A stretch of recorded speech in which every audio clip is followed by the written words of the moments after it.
It's time for the moment you've been waiting for.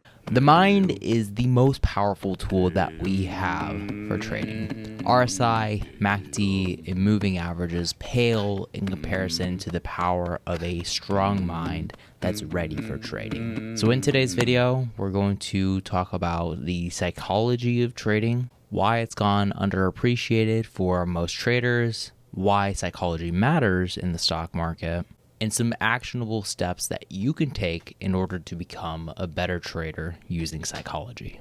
I think the reason why trading psychology is massively underappreciated by most traders is because it's not really quantifiable. You can't put a real number to it like you can for something like RSI. For whenever it's over 70, then it's overbought, or if it's below 30, then it's oversold. But there's no real measure for your trading psychology. And if something is difficult to measure, then it's even more difficult to improve. This is something that I focused on in my trading, is trying to measure different things throughout my trading using spreadsheets to become a better trader. But that's the numbers, and those are quantifiable. But again, with psychology, it's not quantifiable. Although we can improve ourselves every single day by setting up new processes, like maybe setting an exit plan before you open a trade. That's something that I've been working on recently, and something that's been working out pretty well for me. Now I'm not holding my options into expiration and taking my max loss on those trades. So improving this specific part of my trading psychology has improved my trading. And another way that I've improved my trading psychology is becoming more open-minded, which is very hard to come by when everybody thinks differently in the stock market. And with the stock market, things are very binary. You're either buying a stock or you're selling a stock. There's not really much in between. You can hold, or you can just not trade the stock at all. But it's important that you become impartial to your trades. Because if you're impartial about the trades that you open and you eliminate the biases that you have for that trade, then if there's any new incoming data that renders your theory about your trade wrong, that's going to allow you to get out of that trade quicker, which is a problem, again, that I face holding my options into the expiration date because I've had trouble changing my mind. But again, keeping an open mind will help you to cut your losses sooner.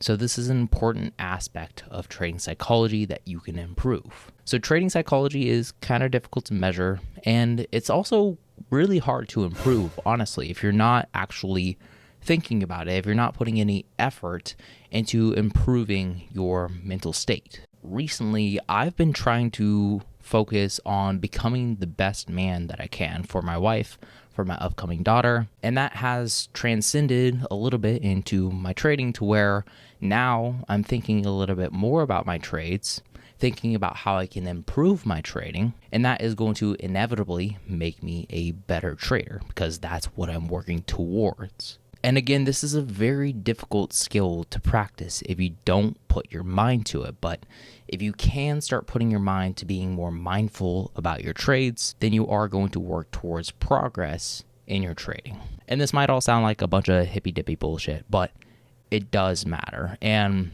this is why. The first reason why I think that psychology is so important in the stock market is because the stock market is manipulated by emotions. People buy and sell stocks depending on how they feel about the stock market. So sentiment and emotions play a very critical role whenever it comes to trading. And a lot of other traders will tell you that you shouldn't have emotions in the equation. But if you can't tap into your emotions, if you can't understand the sentiment around the stock market and why people are buying or selling stocks, then you're not going to have any reason to buy or sell and make a profit.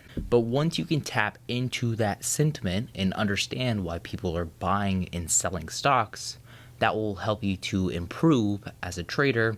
That way you have a better understanding of what other people are thinking and how you can trade around that. The stock market is made up of so many different perspectives on how people feel about the economy or a specific stock. I don't care if you're Warren Buffett or if you're Jimmy Buffett, nobody knows if the stock is going to go up, down, sideways, or in circles, least of all stockbrokers. So you need to understand other people's perspectives to become a better trader. And every individual is going to have a different perspective in the market. This is something that I learned from the book Psychology of Money, where somebody who came of age in their 20s and 30s during the 1930s will be less likely to invest in stocks later in their life whenever they reach their 60s and 70s, because they went through the Great Depression, which left an impression on them of stocks aren't a good place to put my money. These impressions and our experiences play a major role in our psychology and how we end up trading. Right now, with the crazy market volatility, I'm coming of age during this time, so I'm more apt to trade options instead of investing my money into stocks right now when the S&P 500 has dropped by 20% after I basically just started investing a couple of years ago. I got a $100 check from my grandma, and my dad said I need to put it in the bank so it can grow over the years. Well, that's fantastic. A really smart decision, young man. We can put that check in a money market mutual fund. Then we'll reinvest the earnings into foreign currency accounts with compounding interest, and it's gone. Now, I've been trading for about 6 years on and off, but that's besides the point. Again, we need to understand multiple perspectives throughout the stock market to get a gauge on the sentiment and how we can trade around that. And we also need to work on recognizing and hopefully correcting our own biases. Now, correcting your own biases is an incredibly hard thing to do. Like I was talking about earlier, this is something that I've struggled with pretty much my entire life, to where I am very stubborn, but once I can set an exit strategy, that will allow me to be stubborn in my exit strategy.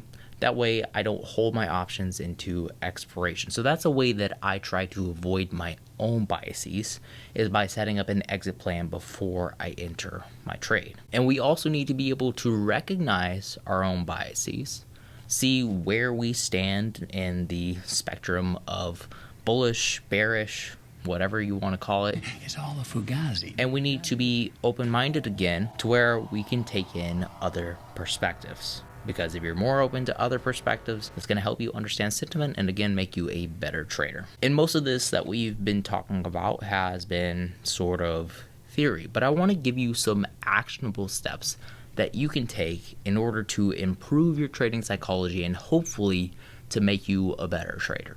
One, you should try to understand the environment around you. So whenever it comes to the stock market, we need to be paying attention to what news feeds we're listening in on. Maybe we're listening too much to the Bears and not enough to the Bulls. Bitch better have my honey. Oh, ooh, bear pun. We need to have a diversity of news feeds. That way we can try to eliminate some of our bias. So we need to get ourselves out of these echo chambers that social media has kind of created for us to keep us engaged. That way we're more open-minded and we can make better trading decisions. And the next two things aren't as related to the stock market, but they are something that you can improve, and I think that it'll translate into your trading. And the first one is to improve the relationships that you have. That can be your family, that can be your significant other, or that can just be your friends. Who you surround yourself with is who you are likely to become. So if you can surround yourself with like-minded individuals, like-minded traders, or like-minded investors, then maybe that can translate into you becoming a better trader yourself. And the relationships that you do end up developing, you need to make sure that those are healthy relationships. Because if you're in a toxic relationship, that's going to put you in a negative mindset, and that negative mindset is probably going to result in a negative mindset for trading. Maybe you're tired of taking losses and you're just ready to quit, but if you're in the right mindset, you can use those losses in order to learn more about yourself and learn more about your trading. That way you can improve. You need to have a deep understanding of yourself in order to become successful at anything. If you put enough time and focus into anything, you are going to get good results. For me, I've been insanely focused whenever it comes to the gym, and I've been able to improve my lifts probably about 20% just within the last 2 weeks. And what I did is I cut out music and I focused entirely on the workout. I put all of my energy into that workout during that time frame. And now I'm trying to move that over to trading. So the 2 hours that I trade each day, I'm solely focused and I'm hyper focused on the trades that I make and spotting out every single detail by picking up what news is coming out, what price levels I need to pay attention to. And this is translated into me becoming a better trader probably over like the last couple of weeks. Hopefully this trend continues and I can continue to improve my trading. But I'm finding a deeper understanding of myself, a deeper understanding of my own trading, my vices and my virtues, and what I can improve. And as long as I try to continue to improve, hopefully I'll be in a better spot than I was before. And another thing that I've been improving about myself quite a bit recently has been my mental health. So I've been doing things like meditating or taking walks, taking care of my body by exercising, eating good foods. Right now I'm on a cleanse of just eating fruits and protein. So I'm focused on my body, which has helped me to focus on my mind, get everything kind of in tune with each other. And I think this has actually helped me quite a bit to become more disciplined, which that discipline is trickling into my trading. Like I said, I've been setting exit plans and I'm sticking by those exit plans no matter what.